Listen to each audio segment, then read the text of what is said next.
আপনি আপনি কে ঠিক চিনলাম না। আমি তোমার হবু শ্বশুর, আর আমার সাথে যে দুইজন এরা হইলো তোমার হবু ভাইরা। এই আবু হাবু, তোর ভাইকে জিজ্ঞাসা করতো আমার আব্বাকে কেন কষ্ট দিয়ে ফিরাই দিচ্ছে। প্রসঙ্গ যদি ঘর জামাইয়ের হয় আমি তোমাকেও ফিরাই দিব। চুপ! বেত্তমিজ বেশরমের দল। এই, আমার কি বিয়ের বয়স আছে নাকি যে আমি বিয়ে করব? ভাবির সাথে কি দেওরা মিথ্যা বলতে পারে? আচ্ছা শোন, তোরা তোদের ভাইকে নজরদারিতে রাখবি। আমাদের বিয়েটা হয়ে যাওয়ার পর ঘর জামাই হতে হলে জ্ঞানী হতে হয়, ধৈর্যবান হতে হয়, বইয়ের প্রতি আনুগত্যতা থাকতে হয়, বইয়ের প্রতি ভালোবাসা থাকতে হয়, শ্বশুরের প্রতি। আর বলা লাগবে না, তুমি তো চাও ঘর জামাই দুটাকে গিরিশ বুকে নাম লেখাতে। আঙ্কেল, সামাজিকতা বলে তো একটা কথা আছে, মানুষ কি কইব।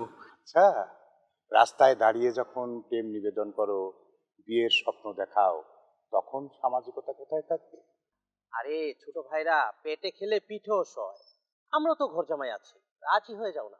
আরে জানতো চেষ্টা কোথাকার, এমন চেষ্টামি শুরু করছে। আপনাদের শ্বশুর আব্বা কি যায় বলে দিয়েন যে আমি ঘর জামাই থাকতে পারবো না। শ্বশুরের হোটেলে খাও, আবার শ্বশুরের বদনাম গাও। লজ্জা করে না নিমক হারামের দল? আমরা শ্বশুরের হোটেলে খাই না, ঘরে থাকি ঘরে খাই, এই জন্য তো আমরা ঘর যাব।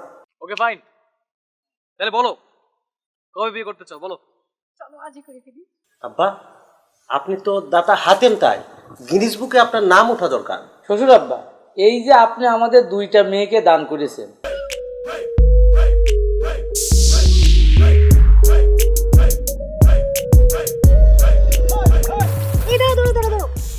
আব্বা, আপনার না হার্টের ব্যথা ছিল, আপনি কি ভুলে গেছেন?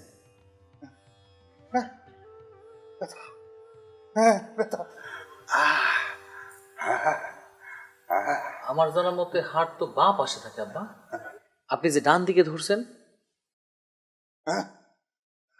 ও, আসলে বাম ডান ভুলে গেছি, খুশির ছোট ভুলে গেছি। হ্যাঁ, বাম থেকে ব্যথা। আমি বুঝে গেছি, তার মানে এখানে নাটক চলতেছে।